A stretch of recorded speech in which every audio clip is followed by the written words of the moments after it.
us. And this is my lovely daughter, Faith, who is joining us and is going to be my assistant this evening.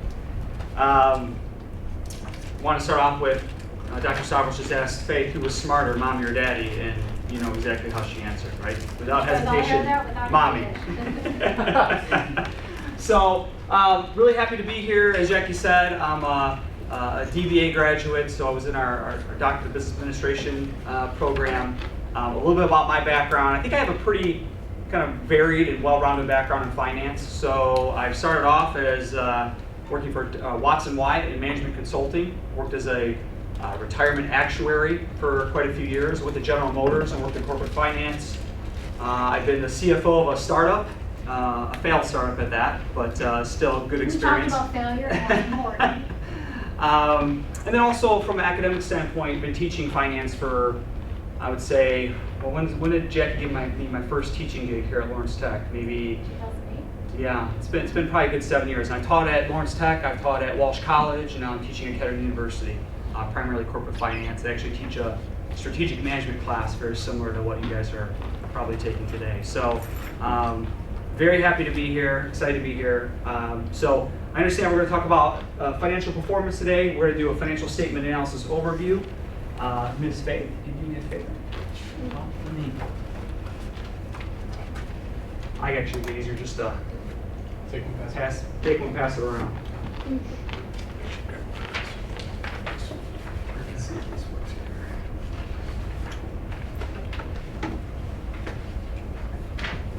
So what I'm passing around is actually a balance scorecard. It's something that I'm sure Jackie will be showing, or if you haven't already seen that in this class, where it talks about the different dimensions of measuring performance. We're going to focus today on financial performance, which, you know, as a finance guy, of course, to me, I think is the most important aspect of the balance scorecard. I would say that if you look at the balance scorecard, it has things like internal process, it has customers, it has learning and development, all which are very important and all which feed into financial performance.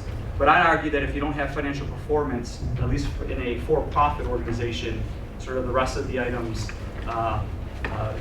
won't matter as much. And I think one of the areas where I always start off is financial statements and financial analysis. It really is like the scoreboard of business, okay? I think so often I see business leaders and business executives who don't really understand the details of financial statement analysis. And it's sort of like I equate it to, I don't know if we have a lot of sports fans here, but you know, think about you're coaching a sports team, right? And if you don't understand how to score, you know, you don't understand the scoreboard, you don't understand what the statistics mean, how are you gonna kind of plan out the next strategic move, right? You gotta really understand the, you know, that dynamic, right? So I think financial statements analysis is the scoreboard or a business. You know, it isn't a matter of just letting your finance or accounting guy figure that out. As a future, you know, CFO, if that's your plan, or just a future business executive or business leader, you need to understand the numbers. You need to know how to read the scoreboard. So, I'm sure Jackie has talked a little about this. As we get into financial statement analysis, it's really important to understand the context around that, right? So, when you're analyzing your financial statements, sort of the overall industry analytics, they matter. So, for example, let's look at bargaining power of suppliers, for example, or bargaining power customers. I'm a tier 2 auto supplier, right? And I'm working with one of the OEMs. Maybe I sell a fairly commoditized product. In that case, you know, you look at your financial metrics, maybe you're looking at your accounts receivable and you're saying, boy, it takes us, you know, 90, 120, 180 days to collect, right?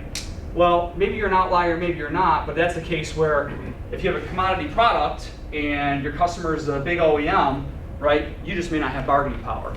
So at times when you're looking at the financial statements and you're looking at these different ratios and identifying different potential strategic areas of concern, you have to realize sort of the overall industry dynamics as well. So I won't go through this. I know Jackie's, I'm sure, covering this, but your Porter's 5 forces, very important in trying to understand sort of what the financials mean and what's driving that. Sometimes it is simply firm inefficiencies, firm policies, there's opportunities for improvement, but sometimes it is just a sort of industry dynamics, right? Bigger forces at play. So Also, in terms of industry analytics, if we're thinking about the financial statements and we're analyzing those and we're looking at results, it's a matter of, okay, what's our strategy, right? What's our strategy? So often, right, we're looking at how our company's focused. So I'm looking at profit margin, and my profit margin is much lower than my competitors, but I got a much higher volume. Maybe it's because I'm in a cost leadership type of strategy, right? Or maybe I have much lower volume, but I'm the Ferrari, right? I'm not selling, 7 million units, but I'm selling small units at large profits. So there's a way in which we can see that in terms of looking at the financial ratios as well. And this is also, chapter 1 talks about the 5 generic strategies.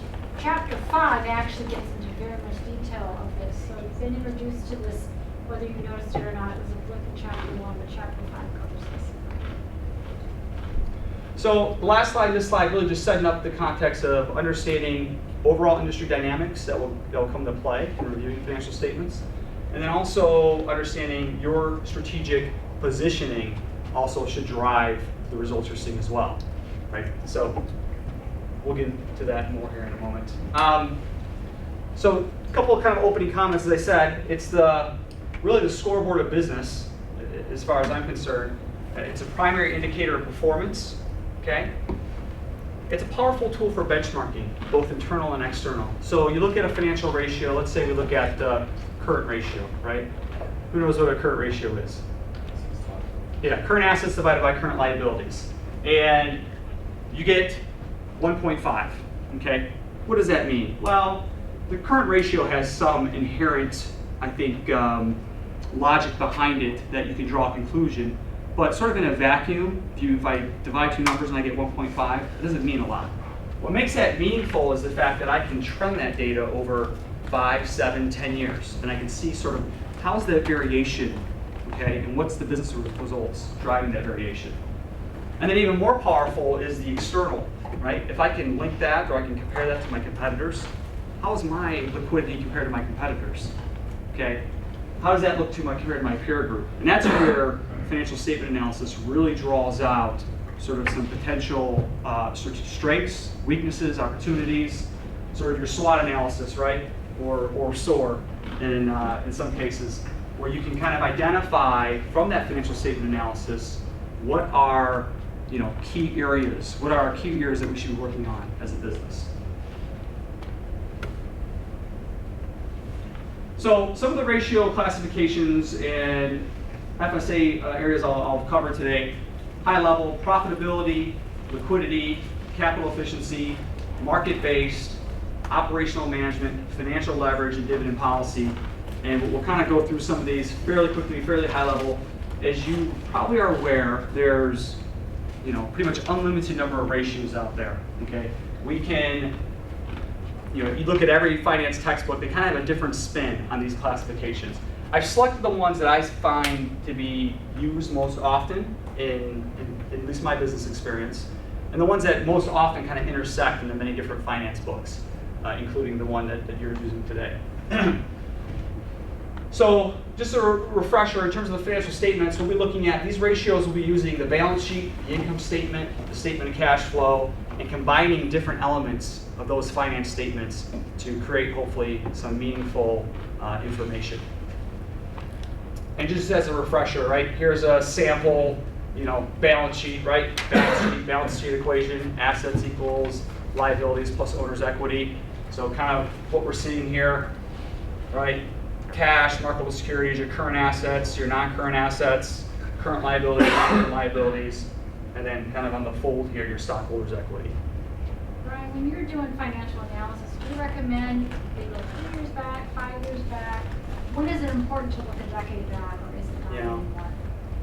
Yeah, I would say I typically suggest 3 to 5 years. I just think beyond that, it may be interesting data, but really, given sort of just the evolving business environment, I just think beyond that, there may be special cases where you can say having that decade historical context would be helpful, but I usually go 3 to 5 years. I think 5 years is probably typical. I know when I have my students do it for case studies, I typically do 3 years just because of the number of calculations that need to be done in terms of kind of crunching all this data. But I would say 5 years is a pretty nice trend. So for your first case study, you don't have to do any financial analysis, but for your second case study, signed up for, you'll be, and it's public data, so you'll be able to get the information. Do you know, the 5 years back, what's the retention period of public information? Well, depending on, in terms of publicly available information, if you go to like morningstar.com, they typically have 5 years of The 10K? Data, 10K data. Oh, wow. there. Okay. Now, if you do Yahoo, you're only going to get 3. Yeah. If you do MSN, you're going to get 3. Google, I think, gives you 5 as well. So typically, once again, and that's a good point to make, everything I'm going to talk about here today does apply across the board, but the bottom line is, unless you're really looking at publicly traded companies, it is difficult to get at this data. When we didn't have the internet, that's my idea, you had to get the 10Ks and calculate them on Excel. Now you can go to these resources, and sometimes you can actually they've done all the ratios for you. Yeah. And you may use them, you just insert them in the paper and you cite where you got them from. But if you can find the 5-year common size financial statement, cash flow, and the ratios done from one of these sources, gone are the days of having to calculate them, but you still have to interpret them. Right. How they trend. Right. And that's really and that's the most important thing, right? Because I know everybody here, we could divide 2 numbers together to get a ratio, but it really is, how do we interpret that financial data to draw a business conclusion? That's really what it's about. How do we interpret sort of all these different dimensions, profitability, liquidity, how efficient are we using our capital, right, to drive return? How's the market perceiving us? How are we looking from a cash management perspective? What type of debt financing? How are we financing the business? And then dividend policy, if you pay dividends. How do all these sort of different dimensions and the data behind that, the trend, how we compare to our competitors, how do we kind of bring that all together to valid conclusions that allow us to identify what's our future path? What do we need to work on? What are we doing excellent at? So what's sort of driving some of that strategic decision making? So one more question to the group. How many of you love doing the financial analysis? Okay, good. So we at least have one person on each team. And that's what you do. If your hands don't go up, don't give it to those persons. But some people are really good in honing in, zoning in on the numbers. So they'll say, hey, let me do the financial. Yeah. But then I would add also back to sort of my opening comment of the financial statements being the scoreboard business. It's not your strength. This is a great, safe environment to dig in and kind of hone your skills at that, because it is very important, regardless of whether you're in sales or marketing or senior strategic level leadership. And then just a reminder of the income statement as well, just sort of as a refresher, right? I know we're all probably fairly aware of that, but we'll use the income statement and the balance sheet primarily. So sales, cost of sales will give us gross margin, our operating expenses, SG&A, right? So basically everything that talks about our performance for, in this case, a single year on this example, but in terms of net income, the development of that.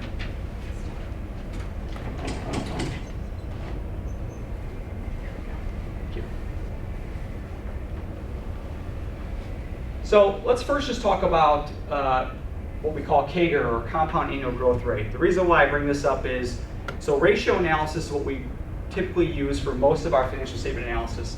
However, if you're just trying to compare like the revenue growth, right, or gross profit growth, or operating income growth, or net income growth, so sort of just like using absolute numbers, we typically use compound annual growth rate as a way to compare multiple organizations. Right, because if you're trying to compare Microsoft to Apple, or Microsoft to HP or Google, or these companies, all those companies and names are mammoth, but often when you're comparing against your peer group, the revenue base may be significantly different, right? One may be you may be a $70 billion company competing against a $20 billion company, right? Or you may be a $100 million company competing against a multi-billion-dollar company. So often, using growth rates allows you to put it in perspective, right? Where you can say that, okay, we're growing at 15% a year versus our competitors who are growing at 7-8% a year, or whatever it may be. So, compound annual growth rate. Here's the formula, often used in terms of trying to identify, trends. So let's put that to work here. So let's take a look at this chart. So assessing growth in revenue and profit. So we have different elements of the income statement. Okay, your compound annual growth rate is here on the right side. So your 3-year and your 5-year. So what's the story here as you're looking at this? Right? So this is your, put yourself in the CFO position or CEO position. This is what your 5-year P&L looks like. What's your thoughts here? What's your observations? Sustainability is low for the 1 year or 1% over 5 years. Okay, so you're talking about the net profit? Yeah. Well, look at them all, from the 3-year to the 5-year. I mean, these guys are in trouble. But it's the industry. So the 3-year growth would be 2012 to 2015. So that's your last 3 years. So you need 4 data points for 3 years. So this is 1 year, 2 year, 3 years, right? So this is 3 years, 2012, 2015, and then 5 years for the full. Peak of the cycle. Definitely improved. It's growing, but you have to consider over what period of time, right? You're Right. looking at 12, 13, 14 is peak years, or even 13, 14, and 15. Right? Mhm. Peak years of an economy, right? Let's also think about what's beneath each line, right? So if we look at 3-year revenue, it's grown by 20%. We look at cost of goods, right? So this is sales.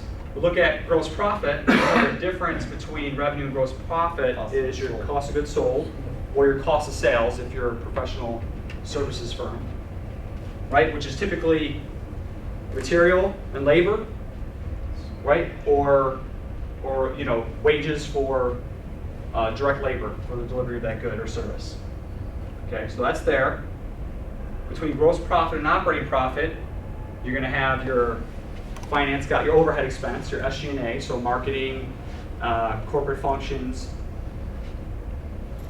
Okay, and then between operating profit and net profit, usually interest and taxes. So operating profit is typically very synonymous with EBIT. So if you've heard of EBIT, EBIT, earnings before interest and taxes, fairly similar. So the cost is going down in the last year, 14 to 15 overall. So there's a couple different conclusions, and I think everything I've heard, I think it is correct. But I think, at least what I see is that, if you look at the revenue growth, the 20% revenue growth over the 3 years hasn't necessarily translated to 20% net income growth, right? Which is an ideal state. That's what you love to see. You love to see that, we've increased revenue by 20%, and that translates to the bottom line, right? So clearly, you don't see that pure translation. There's sort of a degradation at every kind of level, right? And I think one thing just to be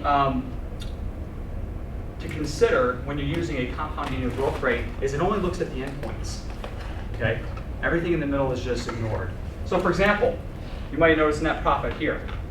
So you can say, sure, my 3-year growth rate is 4%, but my net income, is about 2/3 of what it was in prior year. So the compound annual growth rate ignores sort of any variation in the middle between the endpoints. It's just looking at beginning point, end point. So the 4% is the growth rate to get to 1279 to 1441. So this type of analysis, right, using the compound annual growth rate, tells you something about the business. Okay, does it tell you everything? No. I mean, this is a random example. You have to dig in and try to understand why is it that my revenue is growing 20%, but my net income is only growing 4% over the last 3 years. What's going on in 2014? Sort of clearly there was some, big spikes here. Okay.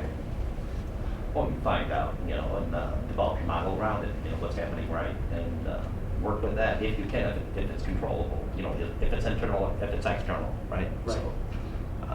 So you benchmark whatever happened in 2014 and try to do it again. I mean, it's just that simple. And that's why this takes place. I mean, he's getting into chapter 4, and I kind of asked you guys to do some pre-reading. There's a story behind every number. So what could have been happening in the industry on the macro level that impacted these? I just noticed the currency. What could be in the industry Right. but also what could be happening internally. So there's multiple factors to try to figure out Right. what's going on. So we'll move off the CAGR. I wanted to just mention compounding the growth rate, not always kind of in your financial statement analysis section of your textbook, but a very powerful way to look at sort of these revenue and profit lines and comparing benchmarking against your competitors and try to see what's happening there. Profitability ratios, there's a lot of them out there. I think the two primary ones that you may be seeing, and there's a lot of, in finance, we're like alphabet soup, and we also use 7 different terms for the same thing. So this is earnings after taxes or net income. I was gonna say that's- Okay, earnings after taxes or net income. Okay, so net profit margin, net income divided by sales, right? So it's your bottom line profit margin. Okay, gross profit margin, sales minus cost of sales or cost of goods sold, depending on your industry, divided by sales, right? It gives you the profit margin, right? It gives you the gross profit margin. So just taking out the costs of the labor and materials directly associated with the delivery of that good or service. Liquidity ratio is very important as well. We have the current ratio. We talked about current assets and current liabilities. What's in current assets? Anybody remember? What makes up a current asset? Actually, what's the definition of a current asset? Paid non-leveraged. You know what, is it something to do with non-depreciation? In other words, I have a building and then it's already been depreciated out, say about 5 years, do I still count that as an asset? Interesting, huh? Yeah, a building would be, so you're talking about depreciating a historical value to 0, right? Which is just really the book value of an asset. Correct. A current asset or current liability. So a current asset is anything that can be converted to cash within a year or less, right? Liquid asset. So it's liquidate within a year or less. And current liabilities, anything that's due within a year. So current assets on the balance sheet, or I'm sorry, the balance sheet is cash, marketable securities, accounts receivable, typically, because typically you're going to collect your accounts receivable within a year, and then inventory. I always thought it was 90 days. I must have been the old days. And then inventory. So that's current ratio. And then we have the quick ratio, which is basically a more stringent form of the current ratio. So the purpose of the current ratio is to say, basically, do we have enough assets that will be converted to cash in the next year to pay the liabilities that are due in the next year, right? So you definitely want that ratio to be greater than 1, okay? And then you may, depending on the business, depending on the industry, you may want it to be much higher, right? You may want to have a lot more cash on hand. Now the quick ratio is a more stringent form. It takes the current assets and it minuses out inventories. Anybody know why? Why do we eliminate inventories from? Or liability and asset all at the same time.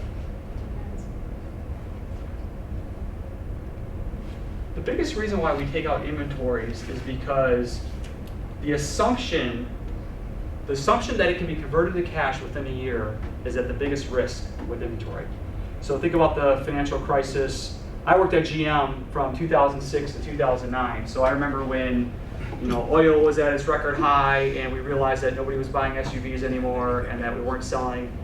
We had a lot of inventory that sat on parking lots for a long, long, long time. And the ability to convert that to cash within a year, that assumption was no longer valid.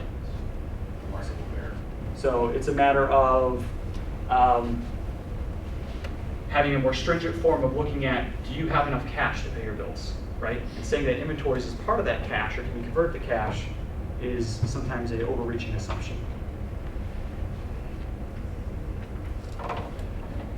So let's talk about capital efficiency ratios. So we'll cover 3 real quick. All of them are basically trying to get at the same sort of finding, right? How efficiently are we using, our assets, our invested capital, or our equity from shareholders to generate profits, How efficient were you using that capital to generate profits? So ROE is probably the most widely used of the capital efficiency ratios. Return on equity, right? I'm an equity shareholder, What's my return? What's my return on investment?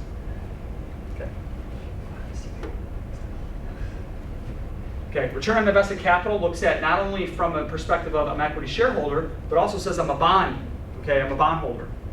Right? So not only invested from an equity perspective, but I've also maybe given a loan to the firm in terms of a bond. The return on assets looks like how efficient we're using our assets to generate profit. Okay, all of them are measure of capital efficiency. So what's the story here? Okay, we're Drake Industries, or we're Drake.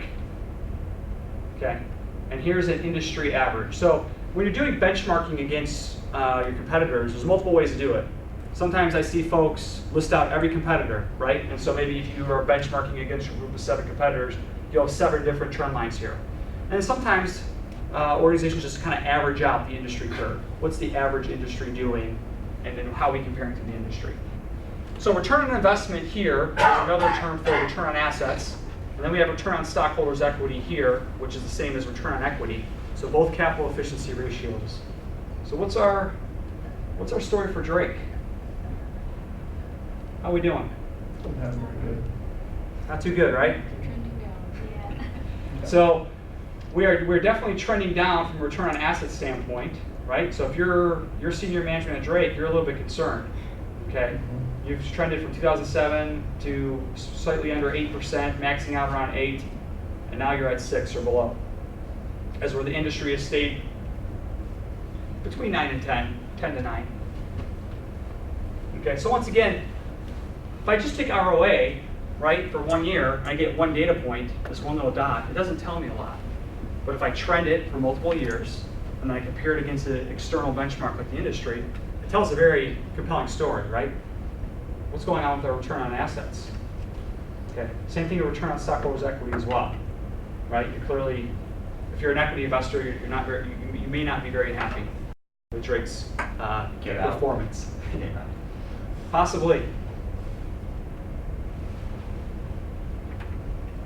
So, but something to be aware of as we think about return on equity, and this is just sort of, and this comes back to an equity shareholder. So, as an equity owner, you own stock, you own shares in the firm. Okay. So here's the average 3 and 5 year return on equity: 14 and 13%. Okay. If the equity investor's required rate of return or cost of equity capital is 12%, how would they do this performance? Nobody knows. I don't know what the typical standard is for a big corporation. 2%, is that a lot? You know what I mean?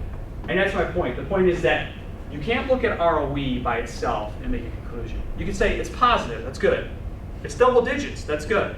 But the bottom line is, if I'm investing in a startup, right, that's got very high risk, I'm taking a lot of risk, I'm looking for large growth, right? So the required rate of return by the equity investor is going to be dependent upon the riskiness of the firm, right? If I invest in sort of, a utilities company that has very stable cash flow, very little variability, I'm going to expect sort of my required rate of return is going to be much lower, okay? So my whole point of this is saying capital efficiency is important to understand, but you have to also understand what are investors expecting. As an equity shareholder, what am I demanding? And that's going to be based on how risky your firm is. How much risk am I taking, right? If I take on more risk, I want more reward, right?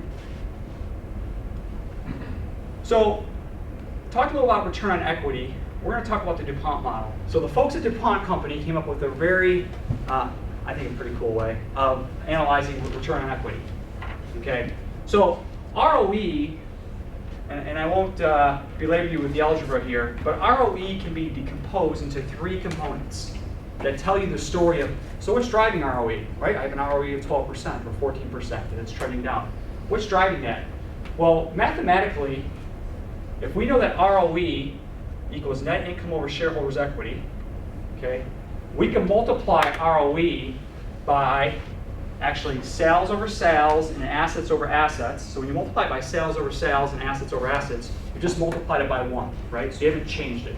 And then by doing some very fancy algebra and rearranging the equations, you can come up with net income over sales, which is profit margin, sales over assets, which is asset turnover, which is a very good indicator of volume, okay? And then assets over shareholders' equity. which is financial leverage. Okay, so you can fit in, so you can see here by canceling you get back to the original equation. So I haven't changed the equation at all. I just decompose it into 3 component parts.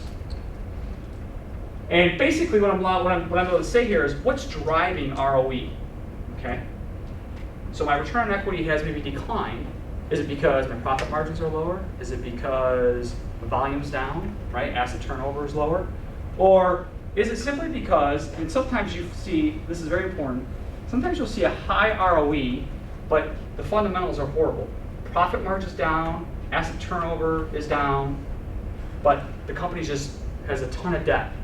So when you have a ton of debt, you've maybe minimized the amount of equity on the balance sheet, right? So you've shrunken that denominator. So it artificially makes ROE look very high, but it's not a healthy ROE.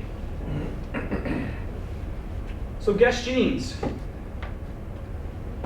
This is their financial results for the last 3 years. I think these are their financials published February 1st, 2015. This is their DuPont model. So here's the ROE of the here's the return on equity, 16.47% in 2013, trending down.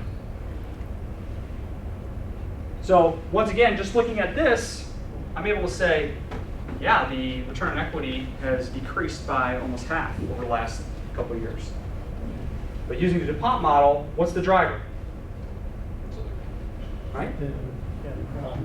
Right? Because asset turnover is fairly stable, right? I mean, it's gone down a little bit. Okay, financial leverage has gone down a little bit, fairly stable though. I mean, the clear driver here is profit margin. So right away you're able to say, okay, return on equity is down. What's my driver? It's profit margin. Now, why is it profit margin? Well, I don't know. It could be labor, it could be materials, it could be energy. It's hard to say. At that point, you have to have knowledge of the business and really dig in. Look at your competitors or yours. Could be the competitors are squeezing their pricing strategy, is forcing you to cut your prices. Over inventory, excessive inventory, crashing prices. Yeah. The asset turnover tells you New entries. Labor costs, regulation. Asset Oh, turnover? It Because tells you what the inventory is. labor cost goes So up. you're turning over at Okay. 1.5 times, so Yeah. you're not holding. a lot. Well, this isn't inventory turnover. That's 2%. This is asset turnover, which is a little bit different. So inventory turnover is, so if you have the inventory turnover, so Guess Jeans, if I had to guess, would have an inventory turnover of about 4. Because Four times per year. about 4 times per year, because most About more than that. seasons, right? Most clothing, like a Guess or a Polo, or most sort of these type of folks who are in this sort of the fashion industry, they often have 4 times a year they change over their inventory because they have sort of their spring clothing and summer Spring, clothing. winter, And, summer, and fall. Right, ladies? But you get a popular trend. Twice, 3 times a season. That would be my plan. okay, so that's the DuPont model. I think a pretty effective way of understanding ROE. Easy. Question? Price to earnings, people look at that a little bit too much. So PE ratio, this is about market valuation. So this is basically saying, what's the market's perception of us? Price to earnings is, okay, what's the price per share, the share of stock, divided by earnings per share. Okay, so basically it comes down to is how much is an investor willing to pay for $1 of our earnings? Okay. A high PE ratio suggests investors are expecting growth, right? Future cash flows, future growth, right? A lower PE ratio typically means they're expecting less growth, okay? So often, when you look at your high-tech companies, and you line up the industries or industry averages that are exactly what you expect. You look at your tech, your internet, sort of your kind of high-tech companies, the PEs are higher. You're looking at, hotel and gaming, or energy, or maybe not energy, utilities. Some of these considered to be lower PE ratios.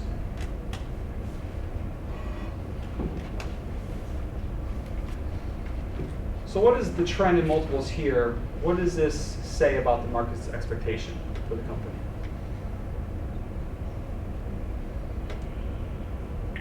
A higher PE. The PE is growing, which means what? Does that mean Growth. the market's more favorable or less favorable when it In considers the future, forward, more Yep. favorable. more yeah. favorable? So PE is a reflection of future expectations. Okay, future expectations. Now, as an organization, right? Not necessarily anything you may be able to do to control that, but clearly most finance executives and most senior leadership are trying to understand they know what their stock price is at, and they're trying to understand sort of what's the market expecting, right? Here's Google's PE for the last 3 years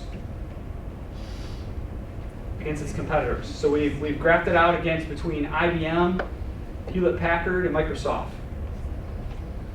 Okay, all considered to be core competitors if you look at Google's 10K. So clearly we have a negative PE, which is really, if they have a negative PE, typically if you're looking at Yahoo Finance, it's going to show as NA, right? So.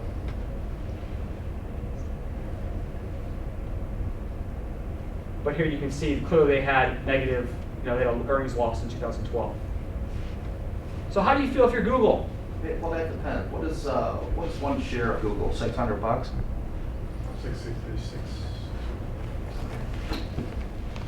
It's expensive. Depends on That's what very class. expensive. You want voting class or you want common class?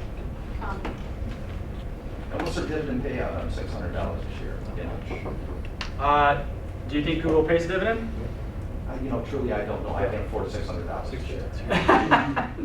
You know. Google, just as most tech companies, does not pay a dividend because they have such massive. When you invest in Google, you're investing for capital appreciation, future growth. You're expecting Google to take every dollar they make, reinvest it into the firm, Right. and try to figure out what's the next disruptive technology they're going to come up with. They're Exactly. restructuring and re-strategizing to Yeah. do that right now. So is this result surprising to anybody when you think about Google as compared to those competitors there? It's not at all, right? I don't think it is at all. I think if you think of Hewlett Packard, you're kind of like, HP, it's kind of ho-hum, right? Yeah. If you think about Microsoft, you would say, still obviously a great company, but they're pretty saturated. Are you expecting to have the growth of a Google, the future growth? It'll be interesting to see this after their new strategy and structure that they're Yeah. working right now, is to look at them in the next couple of years. And if you look at IBM, same thing. These are all if you look at Microsoft, IBM, and Hewlett Packard, I would argue that these are all very mature companies. Yeah. Very mature companies, highly penetrated in the market. Their growth curve, if you look at the industry or the life cycle of the company, they're probably in the more mature, right? They're growing at a slower rate.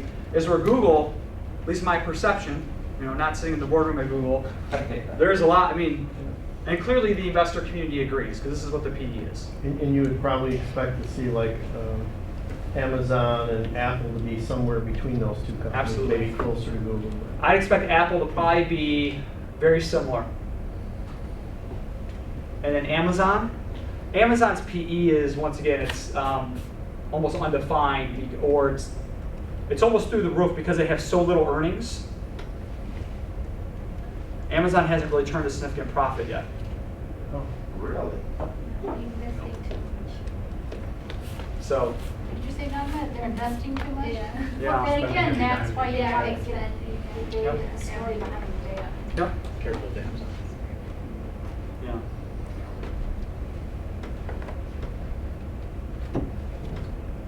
So that was PE ratio. And once again, you can't really control it, but I think it tells you a lot about the market's perception and also about how investors view your company. I think that is another piece of sort of the story that's helpful in understanding kind of the dynamics of your organization. Operational ratios, also all very important. I won't go through all these, but at least I won't go through the equations. You can see basically average payable period will give you, if you follow that equation, grab the accounts payable from your balance sheet, divided by the cost of goods sold from your income statement, right? Divided by 365, you're going to see basically how many days on average does it take you to pay your bills, right? How many days? Okay. 67. So payables period of 30 days, 30 days to pay its bills. Collection period, right? Same thing. How many days before we get paid? We want this to be high or low? Low. Low? Higher. No, we want to extend Higher, right? Extend it out. 90 We days want to get our Right. money quicker. Oh, give me yeah, all the because credit you want to give me. That's Yeah, why it it's says a credit. credit. Yeah. Right, yes, yes. Yeah, this is why GM, you know, with some of their suppliers says, we're going to pay you in 90 days, and that's just the story. And that's what they do. You deliver the product or the services now, and in 90 days I'll pay you, right? But other organizations, right, other companies, once again, going back to the bargaining power of customers and suppliers, so if you're Nike or you're Apple, right, and you want to put your products in a Best Buy, or you're Nike and you want to put your products in Dick's Sporting Goods, okay, you probably have different leverage. If Dick's Sporting Goods says we're going to pay you in 90 days to deliver the Nike jerseys now, you're Nike, right? Mhm. I think they want to carry your you know, you're pretty differentiated. Everything's negotiable. You have a bargaining power there. So inventory turnover, this is what was mentioned before. Cost of sales divided by average inventory. This will give you the number of times your inventory turns over. Fixed asset turnover. How are you using your property, plant, and equipment to generate sales? Okay. And then total asset turnover we actually covered as part of the DuPont analysis. How efficiently are we using our assets to generate sales? So all important operational ratios. How's Drake doing?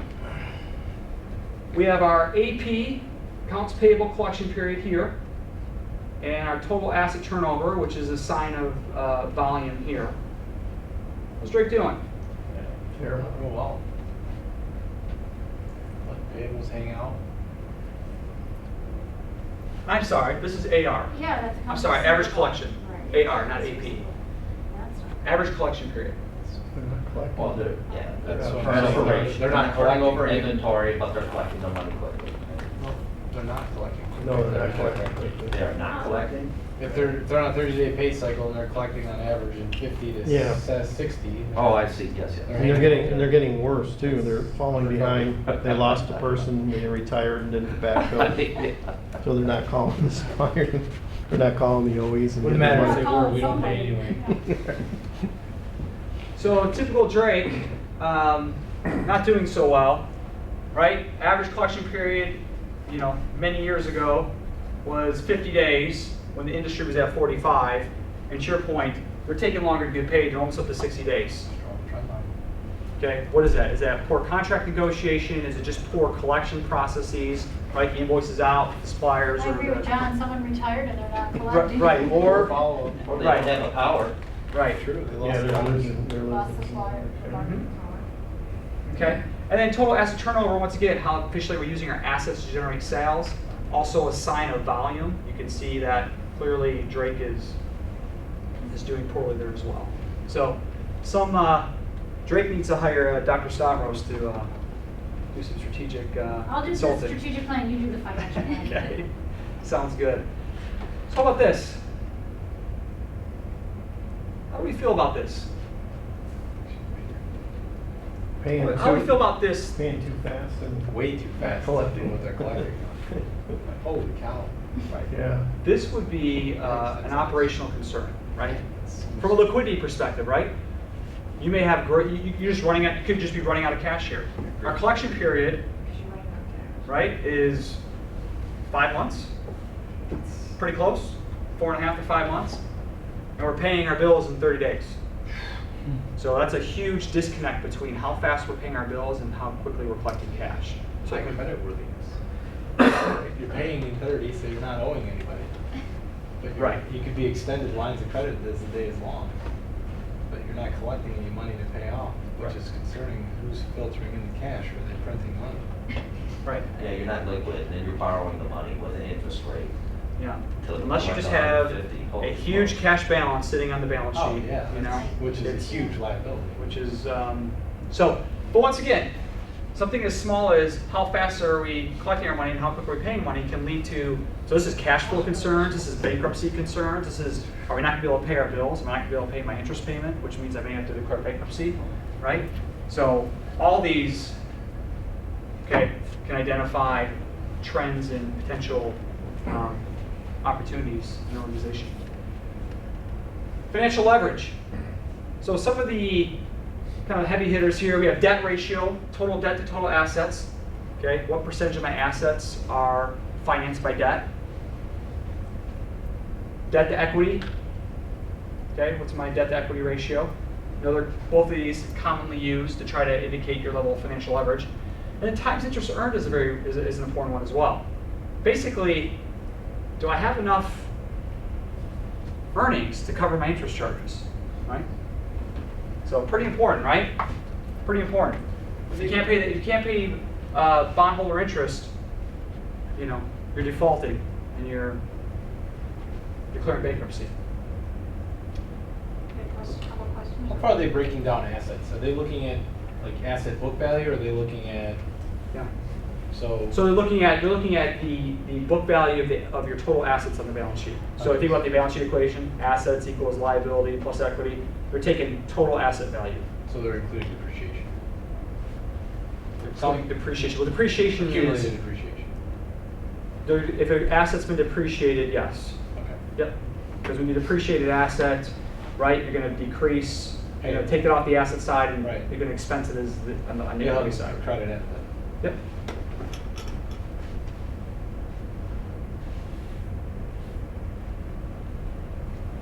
So how's Drake doing here? What's the story here? We got money to pay off. The quick ratio.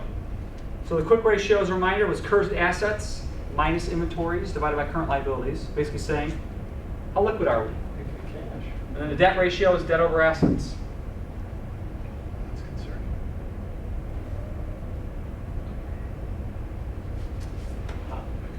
How does that even work? That the correlation. So you've got a quick ratio that's tied very closely to the industry, but then you have a debt ratio where they're consistently taking on more debt as compared to the industry. So you're liquidating cash with debt, right? Or are you not? You could be. Or not? True, right? Could be. I mean, it's hard to say. They may not be necessarily related, right? I mean, quick ratio is just a sign of how much cash I have in the balance sheet.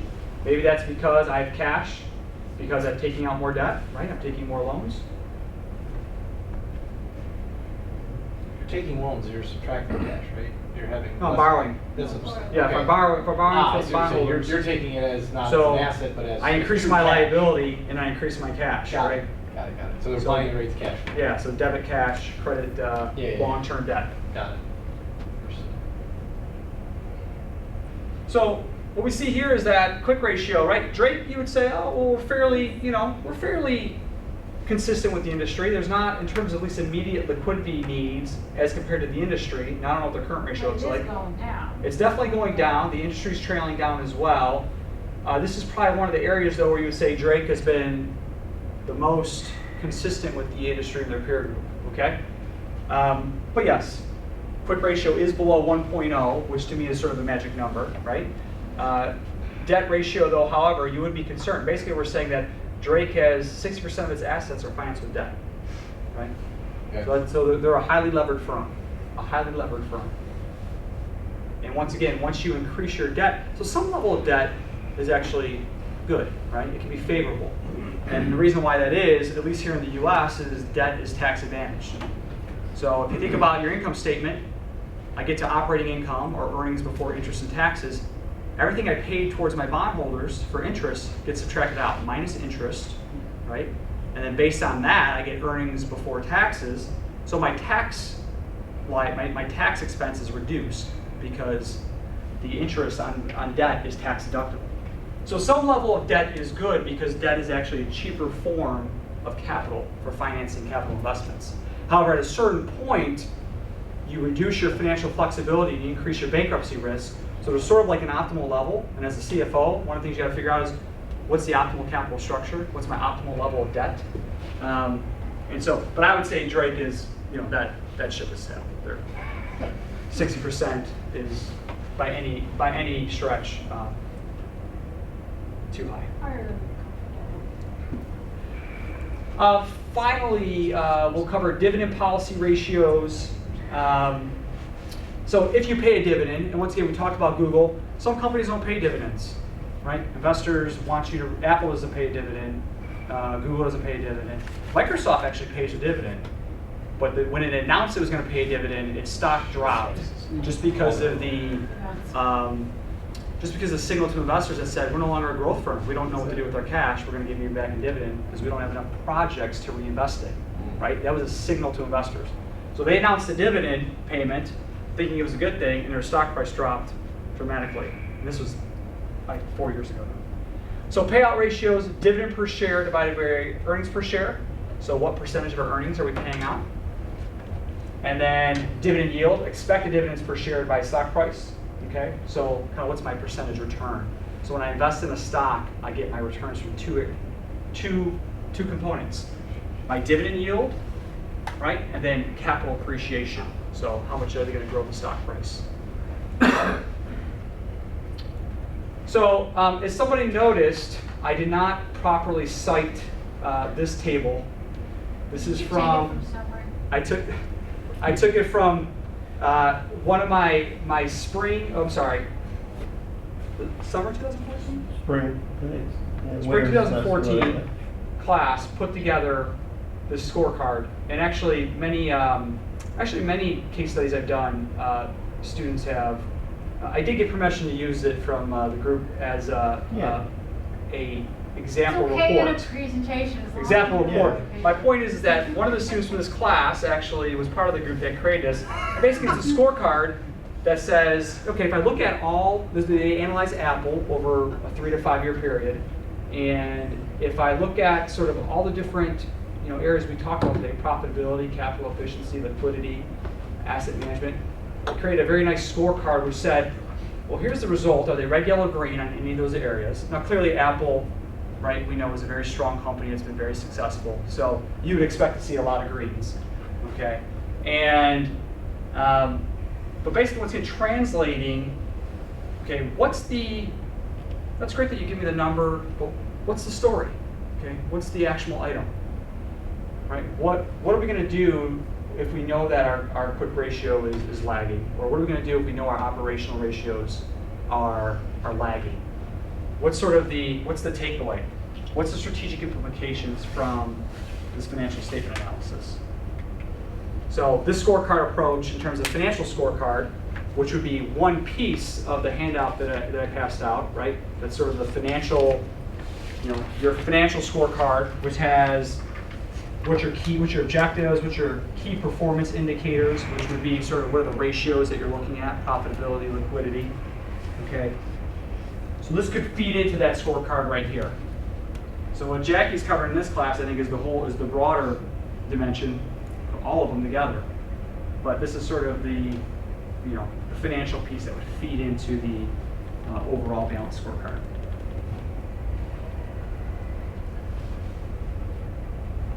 So I think that brings me close to time. Any thoughts or questions on financial statement analysis or anything we covered today? If you were to pick your top three, what would you say from a ratios aspect that you would put as your top three indicators of performance? Let's see, definitely profit margin. By profit margin,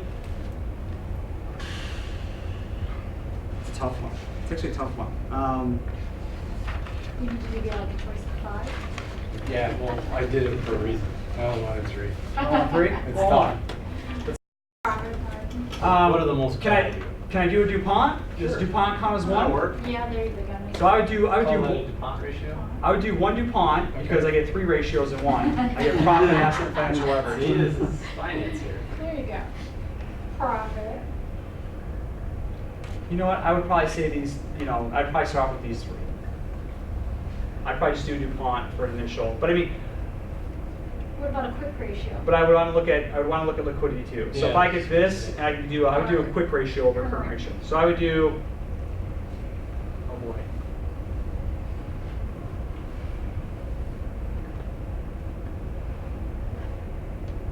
We talked about profit margin. I would do quick ratio. I would do ROE via the DuPont.